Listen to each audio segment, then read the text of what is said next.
All right, you ready for this? Always. We are diving deep into a chapter that asks, can there really be a science of how people act? Ooh, that's a good one. Right. Yeah. It's from this book all about human behavior, and let me tell you, I am hooked already. I can imagine. So we're going to unpack this whole thing, like what even makes science science, Right. And then why is behavior so tricky to study? Yeah, it's so slippery. It really is. Uh-huh. And then the big question, why even bother trying to figure this all out? Why is it important? Exactly. Yeah.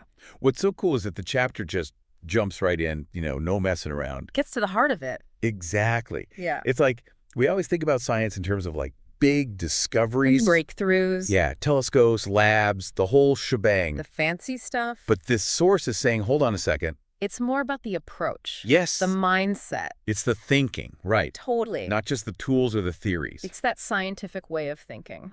And one of the biggest things they emphasize, Let me guess. intellectual honesty. There it is.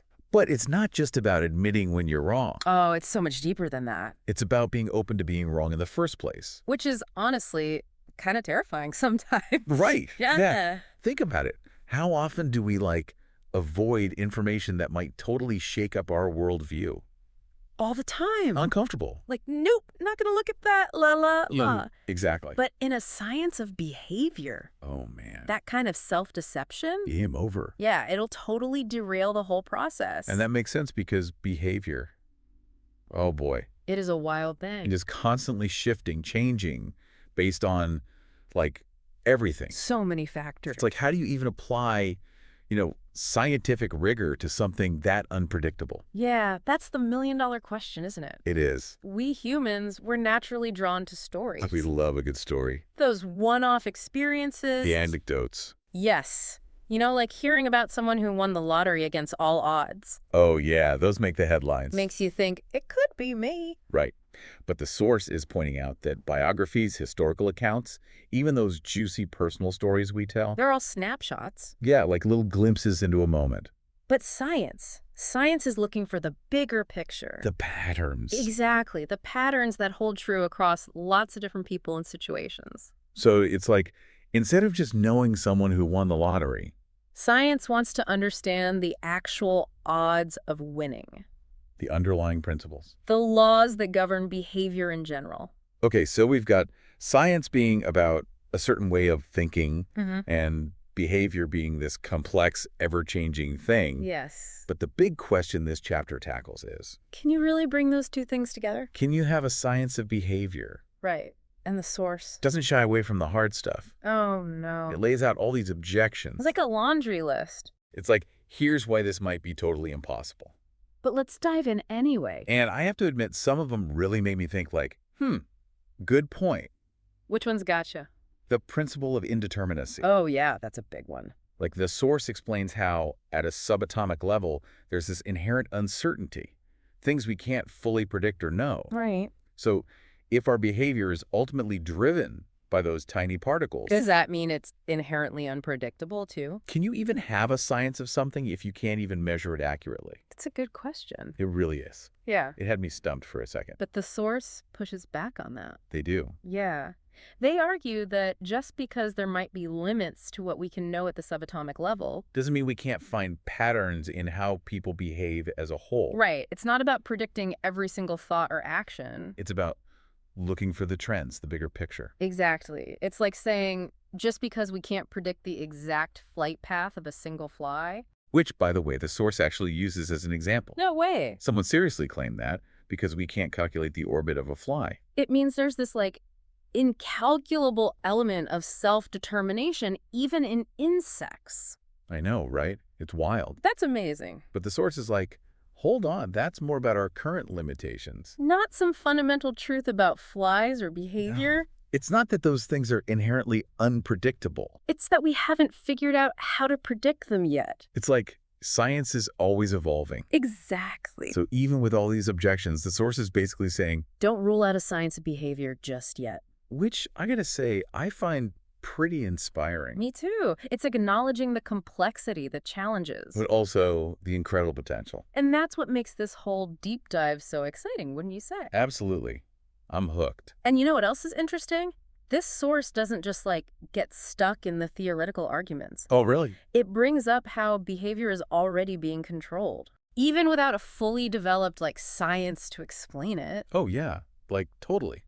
It mentions prisons, the military. Those are obvious ones. Right. Places where the whole point is to kind of control what people do. Yeah. But then it goes on to talk about, advertising. Oh, yeah, propaganda. Even, how wages and grades are used. It's Subtle control is everywhere. yeah. It's kind of creepy when you think about it. Our Yeah. behavior is being shaped all the time, whether we realize it or not. It really is. And science of behavior, it wouldn't create this control, but it could refine it. Ooh, that's scary. Right, make it more precise. Definitely raises some questions. Ethical considerations, for sure. Big ones. But, okay, before we go too far down that rabbit hole, I want to circle back to some of those objections. Okay, which ones? One that I couldn't shake was, science deals with general principles, right? Uh-huh. But each person is unique. Yeah, how can those two things coexist? Exactly. How can you have a science of something that's constantly changing? Not just person to person, but even within each individual. Right, good point. The source actually uses an analogy from medicine. I thought it was pretty clever. Oh, yeah. Tell me. So imagine, way back in the day, people might have argued every illness is unique. Too complex to be understood. Exactly. Forget your general medical principles. Right. But today, we have a much more nuanced understanding of disease, don't we? We do. We can identify patterns, risk factors, and use that knowledge to develop treatments that work for most people. Even though, yeah, each patient's experience will be different. Exactly. So it's not about denying individual differences. It's about finding those underlying principles that can help us understand behavior in a broader sense. Exactly. And as our scientific understanding grows, those principles can become more refined, more applicable to specific situations. Absolutely. And you know what else they talk about? What's that? That argument about statistics. Oh, yeah. That one comes up all the time, right? Yeah. Knowing what the average person will do doesn't tell us much about any particular individual.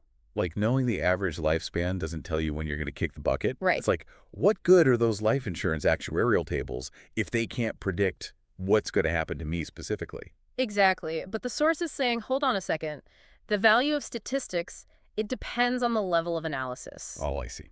If you're only studying group behavior, then yeah, maybe it's not that helpful for understanding a single person. Right. But a science of behavior can also focus on individual behavior. Looking for patterns within a person's actions over time. Exactly. So it's not an either-or situation. Right. We can use different levels of analysis, different tools. Depending on the question we're trying to answer. Exactly. And as our understanding of behavior gets more sophisticated, we can develop more precise, even individualized predictions. Okay, that is pretty interesting. Right. It's like we're starting to unlock these secrets of human behavior. It has implications for, everything. Everything. Education, therapy. Just understanding ourselves better. Exactly. All right. So the source has done a pretty good job, I think, of addressing a lot of those objections. Yeah, they make some good points. But there's one more hurdle they bring up. And this one feels like a deal breaker. Which one? Control. Yeah. Even if we can understand the factors that influence behavior, can we actually control them? In the real world? In the real world. Isn't that kind of a scary thought? It can be. It really can. But the source, they acknowledge that we can only control behavior to the extent that we can control the environment. Right. And then they point out we actually have a surprising amount of control already, even if we're not always aware of it. We do. We were just talking about prisons, the military, where control is pretty blatant. In your face. Right.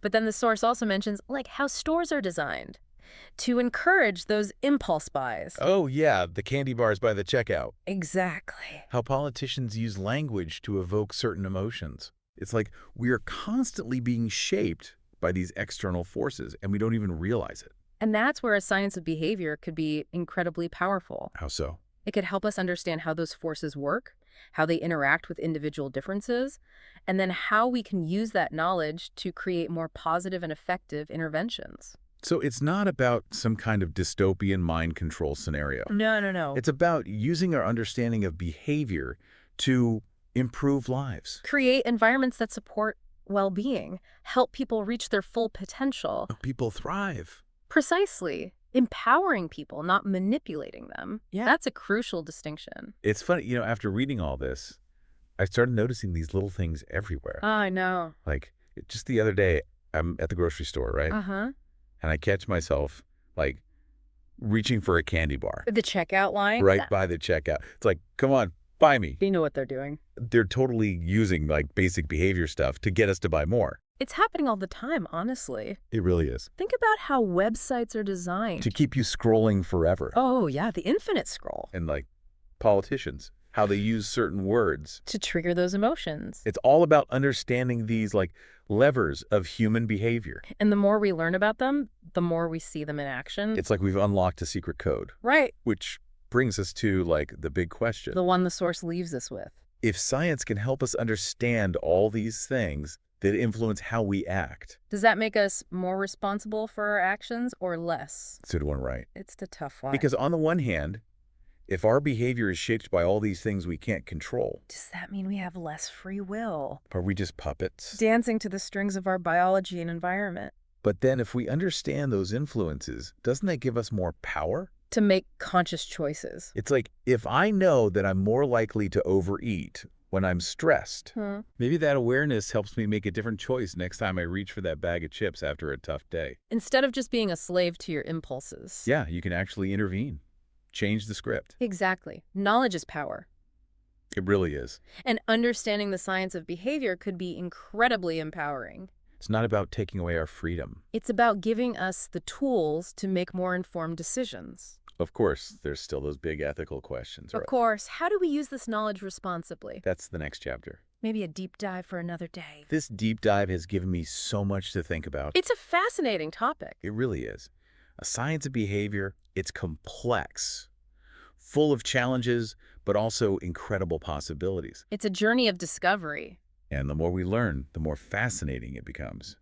So to all you deep divers out there, as you go about your day, pay attention. Notice those influences. The ways your own behavior is being shaped by the world around you. And ask yourself, how can this new understanding empower you to make more conscious, intentional choices? Keep those brains buzzing, and we'll catch you on the next deep dive.